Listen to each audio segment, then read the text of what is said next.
Ladies and gentlemen, please welcome back Gail Fugit, CEO and President of the ARF.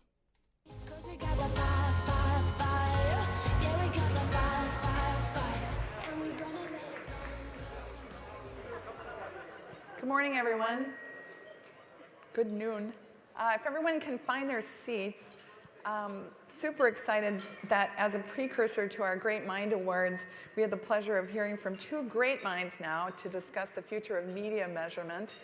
I heard a lot of feedback this morning about how important leadership is and how much people appreciated the presentations by the folks. And so we're going to continue in that vein and hear now from Steve Hasker, who's Global President of Nielsen and an ARF board member. He oversees Nielsen's media business as well as the entire global product portfolio across media and consumer sectors. And Steve joined Nielsen in 2009 from McKinsey & Company. Prior to that, spent 5 years in several financial roles in the US, Russia, and Australia. And interviewing Steve, I thought it would be fun. I could certainly interview him, but I thought it would be a lot more fun and entertaining and interesting and intriguing and provocative if Michael Kassan, who's the chairman and CEO of MediaLink, would interview him. And Michael helps bridge the gaps between media marketers and technologists, or between Madison Avenue and Hollywood, and Silicon Valley. And prior to MediaLink, Michael led Initiative Media Worldwide as COO and vice chairman. He also produces and hosts a radio show on WOR 710 AM and Clear Channel's iHeartRadio. MediaLinked, Inside Advertising and Media with Michael Kassan. And without further ado, please help me welcome Steve and Michael to the stage.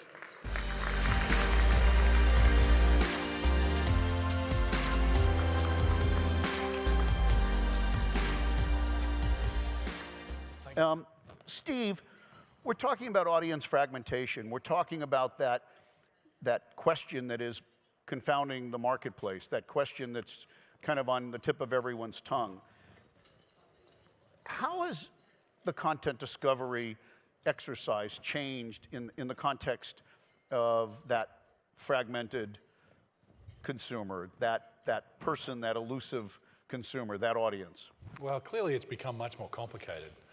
You know, and I think we're in an era where, you know, I think Leslie Moonves said many years ago, nobody knows anything when it came to programming. Well, except him. I think, you know, we're approximating or approaching an era where, you know, you could make the same kind of statement as it pertains to marketing and advertising. And so, you know, it presents opportunities for everyone in the room. It presents opportunities for the researchers amongst us to better inform that conversation. So Steve, one of the things that attracted me to spend more time and for MediaLink as an entity to get more involved with the ARF and with the research community was the opportunity. And Gail and I have spoken about this over a period of time as we've gotten to know one another, and you and I have spoken about this. The opportunity for researchers not to just talk to other researchers, but for researchers to talk to marketers. And you know, that's a challenge in this industry still, because again, if we just talk to ourselves, we listen to the same thing, and you know, it's the Hatfields and the Hatfields and the McCoys and the McCoys, and they just keep, you know that old joke about little Bobby Hatfield who came home and said, "Pappy, I'm gonna marry Janie McCoy," and he said, "The hell you are, she ain't good enough for her family, she ain't good enough for ours." But you know, seriously folks, you have to think about that one. That's a thoughtful kind of highbrow humor of apparently no import to this audience. But well, I mean, so we see we're at an interesting moment because the leaders within the media community, within the agency community, and within the advertiser community have many attributes, but one of them is very close proximity between the research, data, and analytics folks and the business people. The ad sales people, the programmers, and the decision makers. And you know, you go across our clients. We do, as you say, work with all those three constituencies, as does MediaLink. And you know, one of the characteristics is that the folks who have the best insights around what consumers are doing and the best access to data and the best analytics are very close to the business people. If they're not the decision makers themselves, they are working hand in glove with the decision makers. And that's not always been the case. And there are examples where that is not the case. And I think it's it might be overstating it to say it's a dangerous position to be in, but it's certainly not a leadership position to be in, to leave those things separate and disconnected. So, Steve, you're talking about the various constituents who sit around that table, and we're talking about, the topic of our chat today is about media measurement. But at the base level, measurement requires trust.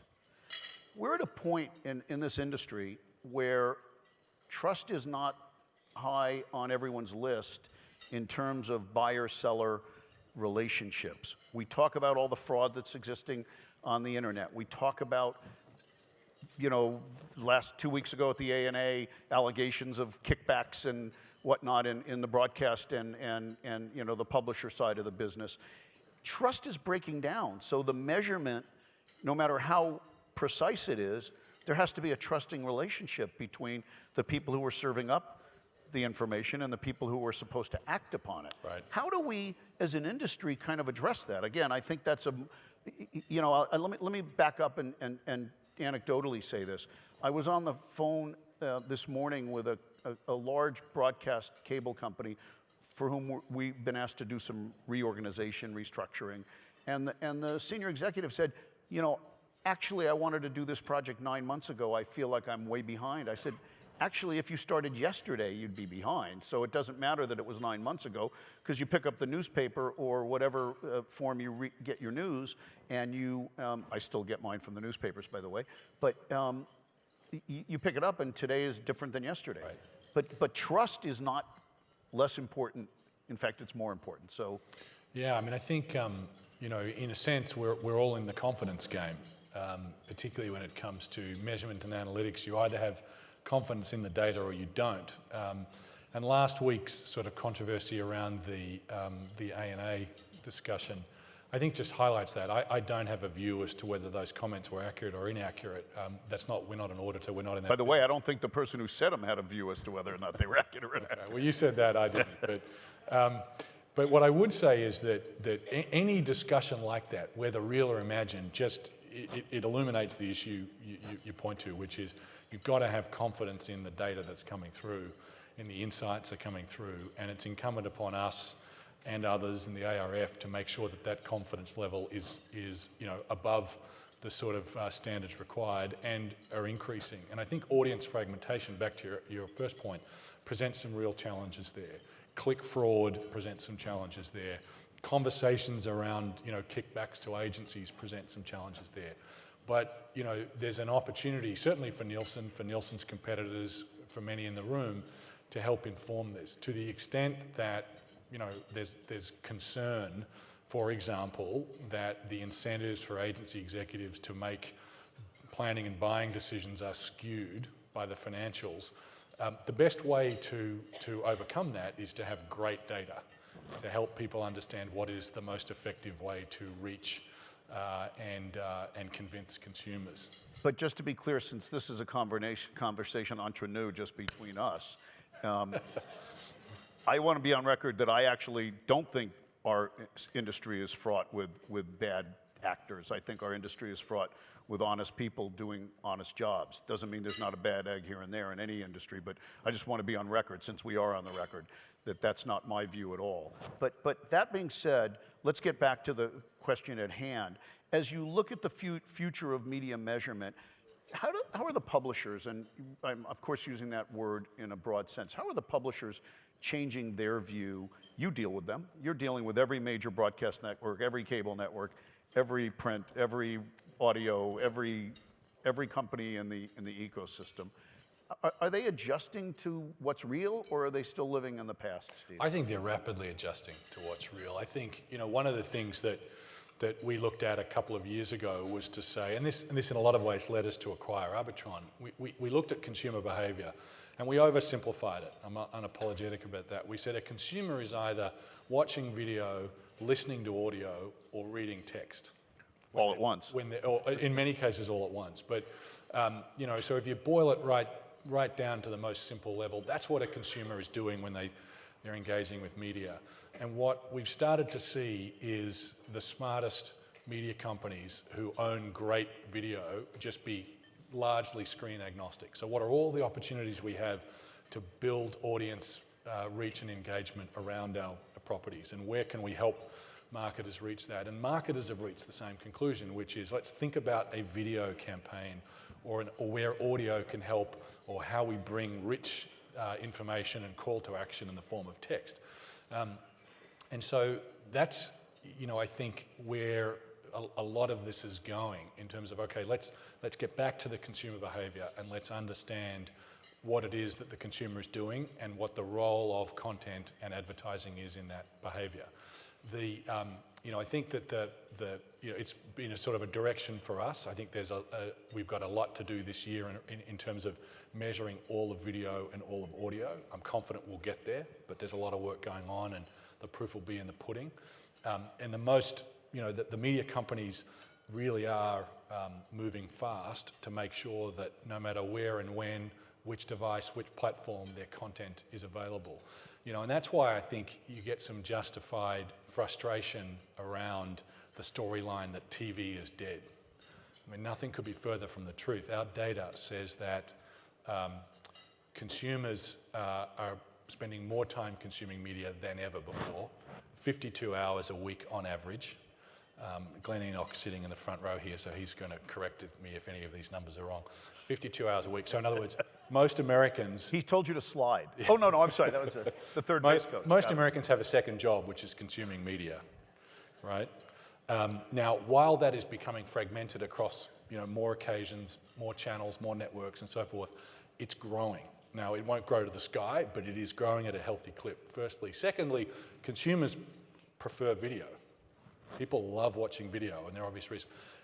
Thirdly, consumers prefer professionally produced video, right? So user-generated stuff is really interesting, but they prefer the professionally produced, and it's hard to make. And who makes it better? The TV guys. So TV is not dead, anything but. There are some real challenges around reaching consumers who are increasingly fragmented, but I think we've got to get below that overly simplistic storyline to the real story. Yeah, I think there's semantics though, Steve, because I think it's clear. I mean, if I use myself as kind of mother-in-law research, I consume way more content than I ever did, and full stop. But you work 24/7. Exactly. But no, I used to do that when I was a lawyer. But it felt like 36/7. No, seriously, the word TV is the word that I think skews that sentence. Yeah. Video is anything but dead. Right. Audio is anything but dead. Yeah, I think that's right. Television as a device Right. may be morphing, because again, the consumption that I do is not necessarily looking at that thing on the wall. So if we take that and redefine it, I think you look at it differently. But look, you mentioned Leslie Moonves. When he and I chatted on the stage at CES, we talked about it, and he said very clearly, we're less concerned these days about which device. We're just happy that people are watching the content that we're creating. The currency is really what we're talking about here, though. How do we monetize that? Look, the inextricable link that has existed forever between video or audio, but let's just say content, Right. print, video, audio, and commercial messaging is at the core of how commercial messaging has been done before John Wanamaker, okay? That inextricable link's changing. That's the challenge. How do we finance the creation of the content if we don't end up in a totally subscription-based world? And the way you finance it is to have some measurement. Right. What is that currency? Yeah. C3, C7, C100? Well, this is why we're moving as fast as we can, and for some not fast enough, and we get that to total audience. And that is the ability to be able to measure the audience to a piece of content or an ad or both, no matter where it is viewed, and no matter in which time period, which platform, which device. That is the challenge and the opportunity for us and for others in the measurement space, and we're going as hard and fast as we can. As to actually how the metrics will be defined, That is an industry conversation, and we'll attempt to take a lead in defining some of the key questions that need to be addressed by the buy and the sell side in getting to that. But that is an industry conversation. So one of the things that's very frustrating to me personally is sort of, well, you know, C3 and C7 don't do X, Y, and Z, and therefore Nielsen doesn't measure this stuff. In large part, and increasingly, we do measure it, but there is a challenge, firstly, in rolling that measurement out so that it's comprehensive, we get that, and secondly, in making sure that all of that data then gets reflected back in the currency metric, whatever that ends up being. So I read an article earlier this week, and I don't remember where I read it, but I read it in one of the newspapers, about the double-digit decline in some of the cable and broadcast ratings, that this precipitous fall that's occurred over the last few months. And there were some who attributed it to kind of Nielsen's rating system. Maybe it's actually not happening. Maybe it's Nielsen's fault. I mean, since the birth of man, everything's been Nielsen's fault, so we might as well just pile it on. But yeah, in a sense, I wish it were our fault, because then we could wave a wand and fix it.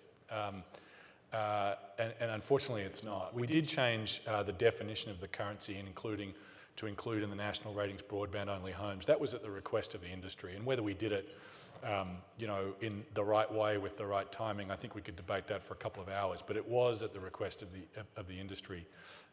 So there was a definition change, which definitely contributed to decline in ratings, and it definitely contributed disproportionately to cable decline in ratings. However, what we saw, particularly last summer, but in the lead up to last summer, is the kinds of behaviour that's been sort of typically shown by early adopters, sort of East and West Coasters, went mainstream.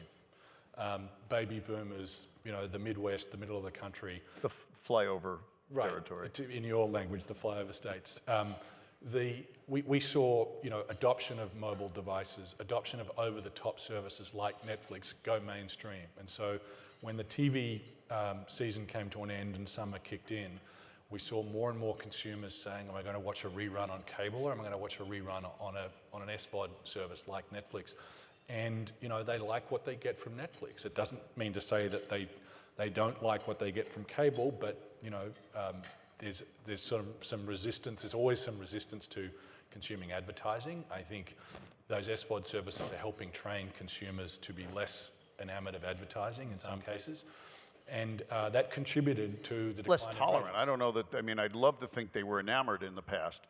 They were tolerant. Right. Less tolerant, I think, is a good word, and particularly younger audiences. But, you know, the point is that the adoption of those kinds of devices has gone mainstream. It's very hard to find communities that don't have a reasonable smartphone penetration and don't understand what an over-top service is and don't know how to use it. Whereas I think if you'd rolled the tape back a couple of years ago, it was very much an early adopter, East Coast, West Coast thing. That has changed. So I want to go back to something that Dee Solomon, our chief marketing officer at MediaLink, did at Advertising Week last year. It's still relevant. We did a session on the loss of serendipity. And we're here with a group of folks in the research industry who are interested, generally speaking, historically, in anything but serendipity, because there's hard facts, and that kind of leads you to things that aren't serendipitous. Potentially. I'm sure I would get a response from the audience by what I just said, but let's just leave it out there as a kind of a dangling participle. We now know how to reach the right consumer at the right time on the right device with the right message. That's all great.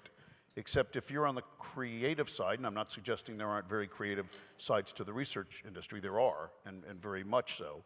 But if you're on that side of the business, if you're on the Don Draper side of the business, in the pure creative side of the business, how do you let all this data not get in the way of serendipity? How do you let all this data not say, I better not advertise that Mercedes automobile to that person because they can't afford it yet? And, you know, how do you surprise and delight somebody and not let all this data get in the way of surprising and delighting a consumer? Well, you know, look, I'd make two comments in response to that. I think there is still a lot of serendipity involved, for better or worse. The first comment I'd make is that, you know, a lot of the data is not very good.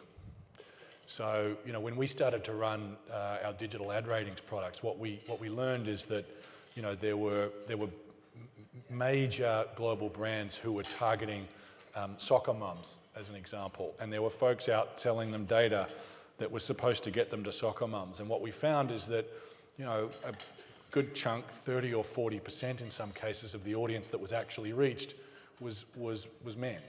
Now, those men are a lot of things, but they're not soccer mums, right? So that's the first problem. There is some real data quality issues out there in the targeting ecosystem. However, wait a minute. Steve, this is like the television versus video.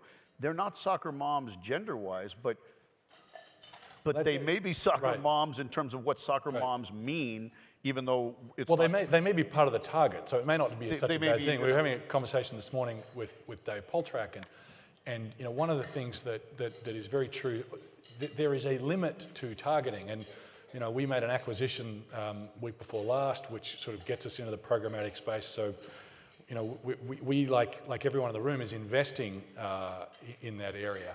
However, the idea that you're only going to target people that are in the market for your product is all very well. But what about building the brand with people who might be, should be, could be, who aspire to be? If you just target the consumers who at that moment are at the bottom of the funnel ready to buy, that will work very well for a short period of time, and then ultimately you'll run out of new prospects and your brand will not grow. So I'm stating the obvious in many cases, but I suppose the key point is there are limits to the sort of targeting, the precision, and everyone in the room who's a marketer knows those limits better than I do. So as we look at the social media world and its relationship to television, you guys launched a Twitter kind of TV rating. Yep. How's that working from the standpoint? We know it's important, so I'm not going to ask you the obvious question, but are people buying into it? Are people looking at that as an important metric? And I mean people on the publisher side looking at that as an important metric? And we've it's pretty early days, right? In that the metric's been out there for 24 months or so, which, in the research world and the metrics world is a day. However, what we've seen is almost complete take-up from the programming side of things. So programmers wanting to understand who is engaged in real time, because that really is Twitter's secret sauce, in real time with our live programming. Who are they? What are they saying? And who are those comments reaching? Right? Because the Nielsen Twitter TV rating measures the reach of tweets about live TV, plus and minus 3 hours. So it's a really interesting set of metrics. The programmers have been the first to jump on it and say, okay, we've got a better understanding of who's watching live and how they're reacting. The ad sales executives, to the extent they have a program that's potentially lower rated but gets real engagement from younger, harder to reach audiences, we've seen acceptance from the ad sales folks. And then the agencies, many of the agencies are putting it in the conversation around the upfront as to how they think about new networks. But I would say it's early days, we, along with Twitter agencies, media companies, we're all learning as we go. So Steve, I want to think now it's 4 years ago when we were fortunate enough to work with the IAB, the 4As, the ANA, MediaLink, and Bain to create the 3Ms, the Making Measurement Make Sense project. How much closer are we in reality to that total audience measurement, to that total kind of one standard, one size fits, and one size never fits all? Look at how tall you are and look at how short I am. I mean, I'm never going to wear your suit. I mean, I could, but it would be a little long. Please don't. Please. Okay, so look, I thought the 3M work did two things. One, it was a call to action for the entire industry, particularly the measurement players, to get our act together and to provide more simplicity and transparency. And secondly, it was, if not the first time, it was one of the first times that the concept of viewability was introduced and spoken about and sort of elevated in the conversation. And I think both of those things were good things. Having said that, we're still debating back and forth. Facebook put out some work yesterday, the day before, on viewability, some new thinking around viewability. There are, we've been doing some work recently with the IAB and others on viewability. So it's still very much evolving, as is the idea of, total audience to a piece of video, to a piece of audio, or to text. And it's going to take a little bit longer. I think we're a lot closer now, obviously, than we ever have been. And I think by the end of 2015, very selfishly from a Nielsen point of view, we're going to have, if not all of the pieces in place around the right set of reach metrics, will be very close. So let's talk about the P word. And the P word I mean here is programmatic. And the P word I mean here is procurement. So there's two. All the noise around programmatic, the definition of which is not clear to most people. To me, it's a pretty simplistic, because I'm a simplistic guy, it's a pretty simplistic definition. It's better informed media buying. I mean, with better data. Right, but it gets confused with automated media buying, right? In some cases, it's better informed. It's characteristics other than age and gender. It's the application of big data to better define a target and be more precise. And for other people, at least in the conversations I have, it's just anything that's automated. And so I do think there's a challenge and an opportunity to just better define it, so that we're all talking about the same thing. Because we've all sat on panels and listened to presentations where very different things are described as programmatic, and some people are very nervous about it, and others are very excited about it. And I think it would help to get a better understanding of what it actually is. Well, and I think you're right. There tends to be that movement towards, if it's automated, it's programmatic, and really has very little to do with it. That's the vessel, but the strategy around it is. But it's going to have a profound impact on buyer-seller relationships. I mean, let's cut to, X months out. If my machine, automated, better data, better all the other things, if my machine can buy from your machine, do I need anyone in the middle, Steve? Well, the answer is yes, because programmatic won't meet every single marketing objective all the time. It's the right answer, by the way. Yeah, I mean, I think it's the obvious answer. The other thing I'd say is that there are opportunities for, there's a sort of a sense that, programmatic is going to be a problem for some of the leaders in the TV business and a huge opportunity for digital. I think it's an opportunity for both, done properly. The fact that there is an audience to a piece of content, programmatic provides some new and more precise opportunities to monetize that. And we're starting to see, leaders on the digital side and leaders who've been around for a long time really take advantage of that. Dave Poltrak's announcement around CBS, CPA, I think is a form and a flavor of this. I think much of what the Google folks and Twitter are working on are forms of this. And it really does enable a much broader set of advertisers to be reached. And all of the major agency holding companies are moving in that direction.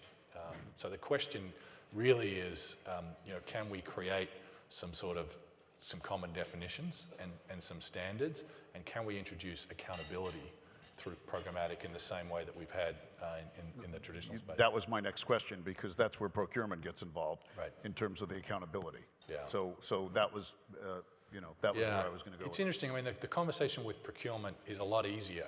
Not that it's ever easy, but it's a lot easier when there is the real hard data to show the audience reached, the impact, whether that be in terms of whether an ad resonated or whether a consumer went and bought more of a product. When that data is in place, the conversation with procurement is a lot more fluid. When it's not, then it ends up being a conversation purely about cost per point or cost per action. And in some cases that's appropriate, in many cases it's not. Steve, one of the best kind of sage advice moments I had from literally the place you should get all your sage advice from, my grandmother. She said to me a long time ago, don't read people's lips, watch their feet. We're in a business where there's a lot of talk, a lot of this. If we watch people's feet, are they marching towards the Holy Land here? I mean, are we? Well, I think in some cases they're definitely marching. We're seeing both in terms of the shifts in ad spend, in terms of shifts in audience behaviour. There's definitely a march going on. as I talked about before, changes in consumer behaviour. We've all been talking about them for many, many years, and I think not starting last summer, but we've definitely seen them accelerate, get into the mainstream consumer base. There may be a little bit of an overreaction. So, for example, you have the chief marketing officers and in some cases the chief executive officers of major consumer packaged goods companies saying, I want X% of my total marketing spend here or there, right, in digital, or, you know. And that may be the right answer, but my guess is that's taking a hammer to a gnat, in a sense, just because the consumer is spending more time on mobile devices. I think some serious questions have got to be asked about what are the ad units and what is the impact of that spend. And in some cases, major digital publishers can answer those questions and answer them well. But you know, the risk is that we take money out of brand building and we put it into direct response vehicles without necessarily meaning to do that. That may be the right answer, but it's not if it's just as a case of, well, we're following the mandate from the top. We're going to spend this much in digital, and we're just going to find whatever we can find. That, I think, is where the march may have gotten a little bit ahead of itself. So, Steve, in wrapping up, because I think we're out of time, and you know, if you looked ahead, is there one thought that you would share as to what scares you the most about kind of media measurement as we move forward? Is there one kind of broad statement? Well, you know, I don't know that it's, you know, it's necessarily scary, but we made a decision back in 2009, 2010, that the future of measurement and therefore the future of our business was going to be in the combination of panels and big data. Prior to that, it had been pure panels. So, and the beauty from a Nielsen perspective is that we recruit the household based on the US Census. We knock on the door, we install meters, software and hardware meters, and we process the data and we distribute it. So it's sort of a nice world for us to live in. We made a decision that was no longer going to be sufficient, and as fragmentation increased, we're going to need to use those panels and keep and enhance them, make them richer and take them cross-platform, but use them to calibrate and correct big data sets. Whether that's registration data sets, whether that's credit card data sets or loyalty card data sets, server log, you name it, right? We're open to using all of it. And what that is entailed, I think, is more accurate measurement, illustrated by our digital ad ratings products. But it also means that we are increasingly reliant on our clients, our partners, our collaborators. And that is an inevitable fact of life, and it's a fact of life for everyone in the room, and we're not immune to that.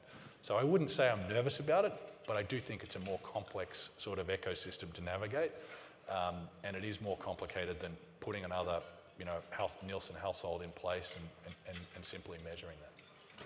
Steve, I want to thank you for your time. I want to thank our audience for paying attention, and thank the ARF for giving us this opportunity to chat. Yeah, thank you, Gail. Okay.